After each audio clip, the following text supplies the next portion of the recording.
जय हिंद विद्यार्थी मित्रों। तो आज આપણે ફાઇનાન્શિયલ એકાઉન્ટિંગ ફોર મેનેજર્સમાં તમારે જે પહેલું ચેપ્ટર છે રોકાયેલી મૂડી પરિવર્તનનો દર, તો તેનો જે દાખલો 2023માં પૂછવામાં આવ્યો હતો, આજે આપણે તેનું સોલ્યુશન કરવાના છીએ। તો 2023માં તમારે જે પહેલો દાખલો છે રાજ લિમિટેડ કરીને, તો આજે આપણે આ દાખલાનું સોલ્યુશન કરવાના છીએ। આના અગાઉના વિડીયોમાં આપણે જે આ પહેલો દાખલો છે તેની અથવાનો જે દાખલો છે હર્ષિલ લિમિટેડ વાળો તેનું સોલ્યુશન કરાયેલું છે, તે ન જોયું હોય તો જોઈ લેજો, તેની લિંક ડિસ્ક્રિપ્શનમાં આપેલી છે। તો આજે આપણે આ દાખલાનું સોલ્યુશન કરવાના છીએ રાજ લિમિટેડ વાળા। તો આ દાખલામાં તમને 2 વર્ષની માહિતી આપેલી છે અને તમને કીધેલું છે કે સરેરાશ રોકાયેલી મૂડી પર વર્તનના દરની ગણતરી કરો, એટલે કે આપણે 2 વર્ષની માહિતી આપેલી છે અને તેના આધારે આપણે રોકાયેલી મૂડી પર વર્તનના દરની ગણતરી કરવાની છે। તો જ્યારે પણ તમને આ રીતનો દાખલો પૂછે ત્યારે કઈ રીતે ગણતરી કરવી તે આજે આપણે જોવાના છીએ। તો આપણે સૌપ્રથમ આની રકમ જોઈએ, ત્યાર પછી આનું સોલ્યુશન કરીએ। તો આજના વિડીયોમાં એન્ડ સુધી બન્યા રહેજો અને જો આ વિડીયો તમને હેલ્પફુલ થાય તો વિડીયોને લાઇક કરવાનું ભૂલતા નહીં અને તમારા દોસ્તો સાથે આ વિડીયો શેર કરી દેજો। અને હજી સુધી તમે ટેલિગ્રામ ચેનલમાં ન જોડાણા હોય તો જોડાઈ જજો, તેની લિંક ડિસ્ક્રિપ્શનમાં આપેલી છે। તો ચાલો આપણે સૌપ્રથમ આ દાખલાની રકમ જોઈએ।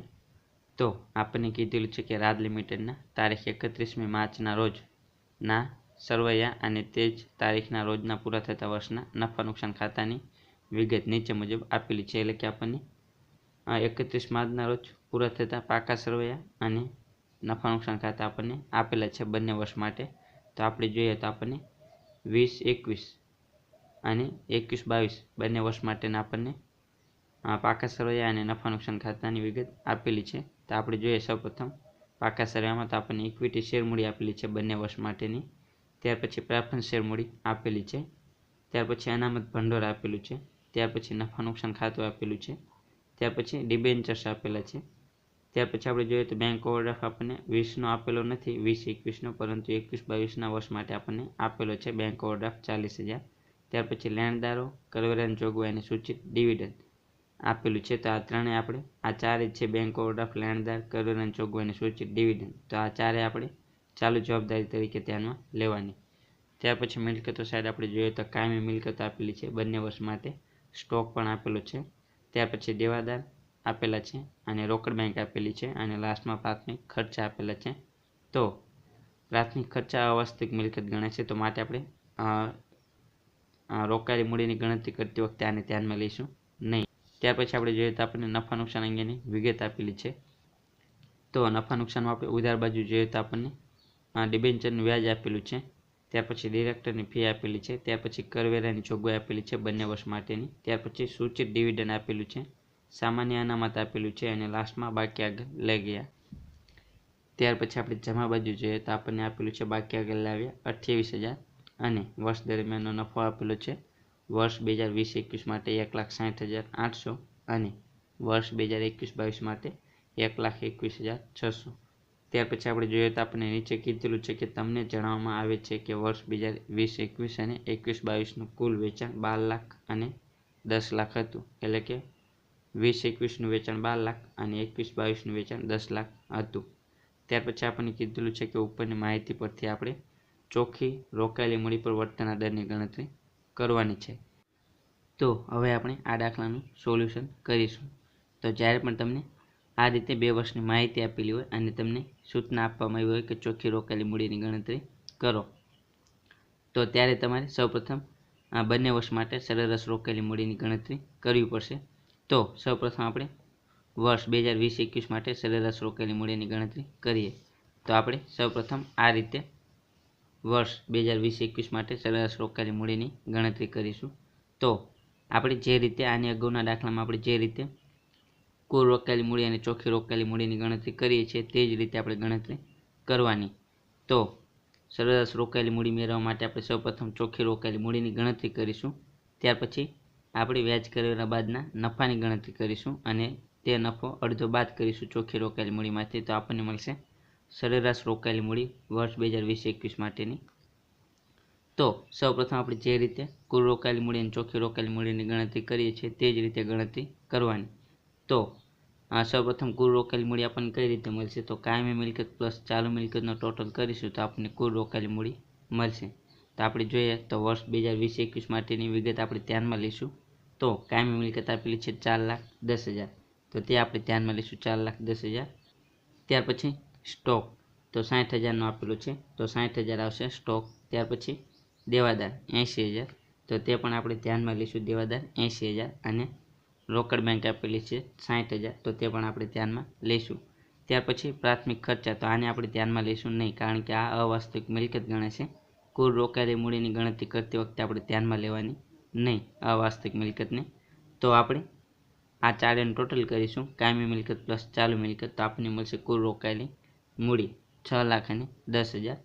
ત્યાર પછી ચોખ્ખી રોકાયેલી મૂડી મેળવવા માટે આપણે કુલ રોકાયેલી મૂડીમાંથી ચાલુ જવાબદારી બાદ કરશું, તો આપણને મળશે ચોખ્ખી રોકાયેલી. તો ચાલુ જવાબદારીમાં કઈ કઈ વિગત આવશે તે આપણે જોઈએ. તો વર્ષ 2020-21 માટે આપણે ધ્યાનમાં લઈશું ચાલુ જવાબદારી. તો બેંક ઓવરડ્રાફ્ટ આવશે, પરંતુ આપણને 20-21નો આપેલો નથી, તો આપણે ધ્યાનમાં લેવાનું નહીં. ત્યાર પછી લેણદારો આપેલા છે 60,000, તો તે આવશે ચાલુ જવાબદારી તરીકે લેણદાર 60,000. ત્યાર પછી કરવેરાની જોગવાઈ 68,000, તો તે પણ આવશે કરવેરાની જોગવાઈ.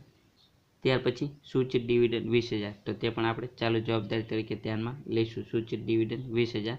આ ત્રણેયનું ટોટલ કરીશું તો આપણને મળશે કુલ ચાલુ જવાબદારી 1,48,000. તો કુલ રોકાયેલી મૂડીમાંથી કુલ ચાલુ જવાબદારી બાદ કરશું તો આપણને મળશે ચોખ્ખી રોકાયેલી મૂડી. તો કુલ રોકાયેલી મૂડી કેટલી? 6,10,000. તેમાંથી કુલ ચાલુ જવાબદારી આપણે બાદ કરશું 1,48,000, તો આપણને મળશે ચોખ્ખી રોકાયેલી મૂડી 4,62,000. તો ત્યાર પછી આપણે વર્ષ 2020-21 માટે વ્યાજ કર્યા બાદના ચોખ્ખા નફાની ગણતરી કરીશું. તો ચોખ્ખા નફાની ગણતરી કરવા માટે આપણે સૌપ્રથમ આપણને જે નફા નુકસાનમાં વર્ષ દરમિયાનનો નફો આપેલો છે તે ધ્યાનમાં લઈશું 1,60,800 વર્ષ 2020-21 માટે. તો 1,60,800. ત્યાર પછી તેમાંથી આપણે વ્યાજ અને કરવેરા બાદ કરીશું. તો આપણને નફા નુકસાન ખાતાની ઉધાર બાજુ આપણે જોઈએ તો ડિબેન્ચરનું વ્યાજ આપેલું છે વર્ષ 2020-21 માટે 4,800, તો તે આપણે બાદ કરીશું ડિબેન્ચરનું વ્યાજ 4,800.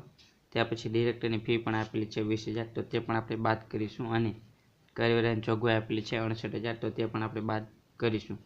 તો આ ત્રણેય આપણે બાદ કરીશું નફામાંથી.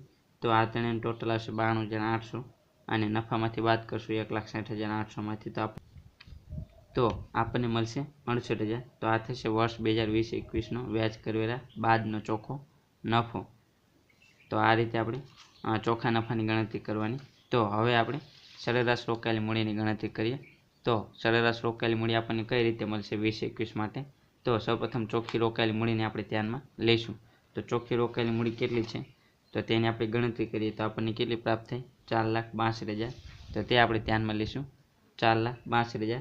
ત્યાર પછી તેમાંથી આપણે બાદ કરીશું વ્યાજ કરવેરા બાદનો અડધો નફો, એટલે કે આપણે જે નફો પ્રાપ્ત થયો વ્યાજ કરવેરા બાદનો 68,000, તો તેમાંથી અડધો નફો આપણે બાદ કરીશું, એટલે કે 68,000ના અડધા એટલે કે 34,000 આપણે બાદ કરીશું ચોખ્ખી રોકાયેલી મૂડીમાંથી. તો આપણને મળશે વર્ષ 2020-21ની સરેરાશ રોકાયેલી મૂડી 4,28,000. તો આ થશે વર્ષ 2020-21 માટે સરેરાશ રોકાયેલી મૂડી. ત્યાર પછી આપણે તેવી જ રીતે વર્ષ 2021-22 માટે સરેરાશ રોકાયેલી મૂડીની ગણતરી કરીશું. તો આપણે જેમ 20-21 માટે મૂડીની ગણતરી કરવા માટે રોકાયેલી મૂડીની ગણતરી કરી તેવી જ રીતે આમાં પણ ચોખ્ખી રોકાયેલી મૂડીની ગણતરી કરીશું. તો રોકાયેલી મૂડીની ગણતરી દર્શાવતું પત્રક. તો 21-22 માટે સરેરાશ રોકાયેલી મૂડીની ગણતરી આપણે કરીએ તો સૌપ્રથમ કુલ રોકાયેલી મૂડી કઈ રીતે મળશે? તો કાયમી મિલકત પ્લસ ચાલુ મિલકત આપણે કરીશું તો આપણને કુલ રોકાયેલી મૂડી મળશે. તો હવે આપણે વર્ષ 2021-22ની વિગત ધ્યાનમાં લઈશું. તો સૌપ્રથમ કાયમી મિલકત આપણે જોઈએ 3,90,000, સ્ટોક આપણે જોઈએ 1,20,000, દેવાદાર 1,60,000 અને રોકડ બેંક 4,000. તો આ ચારેય વિગતને આપણે ધ્યાનમાં લઈશું. તો કાયમી મિલકત 3,90,000, સ્ટોક 1,20,000, દેવાદાર 1,60,000 અને રોકડ બેંક 4,000. ચારેયનું ટોટલ કરીશું તો કુલ રોકાયેલી મૂડી મળશે 6,74,000. કુલ રોકાયેલી મૂડીમાં ચાલુ જવાબદારી બાદ કરશું તો આપણને ચોખ્ખી રોકાયેલી મૂડી મળશે. તો ચાલુ જવાબદારીમાં આપણે જોઈએ તો વર્ષ 2021-22 માટે આપણે જોઈએ ચાલુ જવાબદારી. તો સૌપ્રથમ બેંક ઓવરડ્રાફ્ટ આપણને આપેલું છે, તો તે આપણે ચાલુ જવાબદારી તરીકે ધ્યાનમાં લઈશું 40,000. ત્યાર પછી લેણદાર 1,80,000, કરવેરાની જોગવાઈ 26,000 અને સૂચિત ડિવિડન્ડ 30,000. આ ચારેય વિગત આપણે ધ્યાનમાં લઈશું. તો બેંક ઓવરડ્રાફ્ટ 40,000, લેણદાર 1,80,000, કરવેરાની જોગવાઈ 26,000 અને સૂચિત ડિવિડન્ડ 30,000. ચારેયનું ટોટલ કરીએ તો આપણને મળશે 76,000 તો કુલ ચાલુ જવાબદારી થશે। આમાંથી આપણે કુલ રોકાયેલી મૂડીમાંથી આપણે ચાલુ જવાબદારી બાદ કરશું તો આપણને મળશે ચોખ્ખી રોકાયેલી મૂડી 3,98,000 તો આ થશે ચોખ્ખી રોકાયેલી મૂડી। ત્યાર પછી વર્ષ 2021-22 માટે આપણે સરેરાશ રોકાયેલી મૂડી મેળવવા માટે સૂત્રનો ઉપયોગ કરીશું કે શરૂની ચોખ્ખી રોકાયેલી મૂડી પ્લસ આખરની ચોખ્ખી રોકાયેલી મૂડી ભાગ્યા 2, કારણ કે આપણને શરૂની ચોખ્ખી રોકાયેલી મૂડી એટલે કે શરૂની ચોખ્ખી રોકાયેલી મૂડી એટલે કે વર્ષ 2020-21ની જે ચોખ્ખી રોકાયેલી મૂડી છે તે શરૂની ચોખ્ખી રોકાયેલી મૂડી ગણાશે અને આખરની ચોખ્ખી રોકાયેલી મૂડી એટલે કે વર્ષ 2021-22ની જે ચોખ્ખી રોકાયેલી મૂડી છે તે આખરની રોકાયેલી મૂડી ગણાશે અને છેદમાં આપણે 2 કરીશું તો આપણને મળશે સરેરાશ રોકાયેલી મૂડી। તો શરૂની રોકાયેલી મૂડી આપણે જોઈએ ચોખ્ખી તો આપણને કેટલી પ્રાપ્ત થઈ 4,62,000 અને આખરની કેટલી પ્રાપ્ત થઈ એટલે કે વર્ષ 2021-22ની ચોખ્ખી રોકાયેલી મૂડી 3,98,000 તો આ બંને આપણે ધ્યાનમાં લઈશું 4,62,000 પ્લસ 3,98,000 છેદમાં 2 તો આનો આપણે ટોટલ કરીશું 4,62,000 પ્લસ 3,98,000 તો આપણને મળશે 8,60,000 ભાગ્યા 2 તો આપણને મળશે સરેરાશ રોકાયેલી મૂડી 4,30,000। તો આપણે 2021-22 માટે આ સૂત્રનો ઉપયોગ એટલા માટે કર્યો કારણ કે આપણને શરૂની ચોખ્ખી રોકાયેલી મૂડી પણ પ્રાપ્ત થઈ અને આખરની ચોખ્ખી રોકાયેલી મૂડી પણ આપણી પાસે ઉપલબ્ધ છે એટલા માટે આનો ઉપયોગ કર્યો। આપણે આની અગાઉનો વર્ષ જોઈએ 2020-21 માટે તો તેમાં આપણને શરૂની ચોખ્ખી રોકાયેલી મૂડી મળશે નહીં એટલે કે 2021ના અગાઉનું જે વર્ષ છે તેને આપણને શરૂની રોકાયેલી મૂડી આપેલી નથી તો માટે આપણે 2021 માટે સરેરાશ રોકાયેલી મૂડીની ગણતરી કરવા માટે આપણે ચોખ્ખી રોકાયેલી મૂડીની ગણતરી કરી ત્યાર પછી વ્યાજ કરવેરા બાદની ગણતરી કરી નફાની અને તે નફો અડધો આપણે બાદ કર્યો ચોખ્ખી રોકાયેલી મૂડીમાં તો તે રીતે આપણને વર્ષ 2020-21 માટેની સરેરાશ રોકાયેલી મૂડી પ્રાપ્ત થઈ।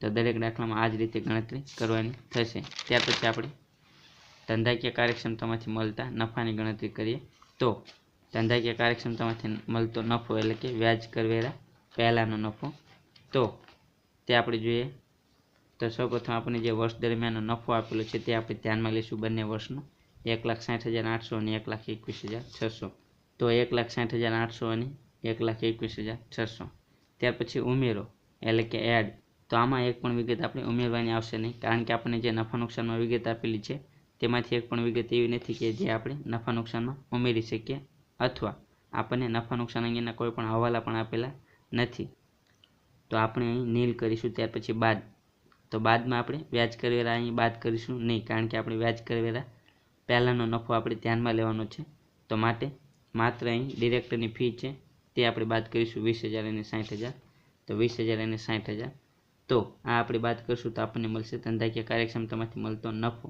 એટલે કે વ્યાજ કરવેરા પહેલાંનો નફો 1,40,800 અને 61,600 તો આ નફો આપણો થશે।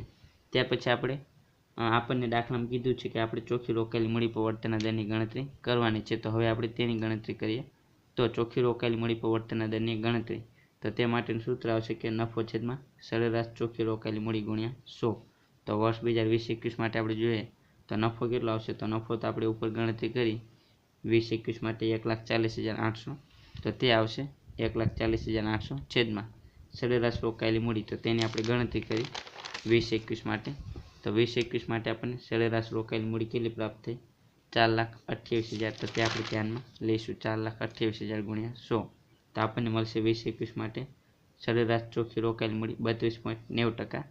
તેવી જ રીતે વર્ષ 2021-22 માટે આપણે જોઈએ તો નફો કેટલો આવશે 61,600 તો 61,600 આવશે 21-22નો નફો છેદમાં સરેરાશ રોકાયેલી મૂડી તો સરેરાશ રોકાયેલી મૂડી આપણને કેટલી પ્રાપ્ત થઈ 4,30,000 21-22 માટેની તો તે આપણે ધ્યાનમાં લઈશું તો 4,30,000 ગુણ્યા 100 તો આપણને મળશે 14.33%। તો આ થશે ચોખ્ખી સરેરાશ રોકાયેલી મૂડીની ગણતરી। ત્યાર પછી આપણને દાખલામાં સૂચના આપવામાં આવેલી નથી કે જે રોકાયેલી મૂડી પર વળતરનો દર છે 32.90% અને 14.33%, તો આમાં ફેરફાર થયો તો એના કારણો જણાવો તેવી આપણને સૂચના આપેલી નથી। તેમ છતાં આપણે તેના કારણો જણાવીએ તો રોકાયેલી મૂડી પર વળતરના દરમાં પરિવર્તન માટેના કારણો તમને સૂચના આપવામાં આવ્યું હોય તો તમને ખ્યાલ આવે કે કઈ રીતે આપણે તેના કારણો લખી શકીએ। તો સૌપ્રથમ પહેલું કારણ તમારે તે લખવાનું તમને દાખલામાં આપેલું જ છે વેચાણ તો તે લખવાનું તો વર્ષ 2020-21માં કેટલું વેચાણ 12 લાખ અને 21-22માં 10 લાખ, એટલે કે વેચાણમાં ઘટાડો થયો 2 લાખનો. તો સૌપ્રથમ પહેલું કારણ તે લખવાનું કે ગયા વર્ષ કરતાં ચાલુ વર્ષે વેચાણમાં 2 લાખનો ઘટાડો થયેલ છે. તો આ પહેલું કારણ છે. ત્યાર પછી બીજું કારણ આપણે દેવાદારનું ધ્યાનમાં લેવાનું. તો દેવાદાર આપણે ધ્યાનમાં લેવાનો તો 80,000 છે 20-21 માટે અને 21-22 માટે 1,60,000, એટલે કે વધારો થયો દેવાદારના પ્રમાણમાં. તો બીજું કારણ આપણે તે લખવાનું કે ગયા વર્ષ કરતાં ચાલુ વર્ષે દેવાદારના પ્રમાણમાં વધારો થયેલ છે.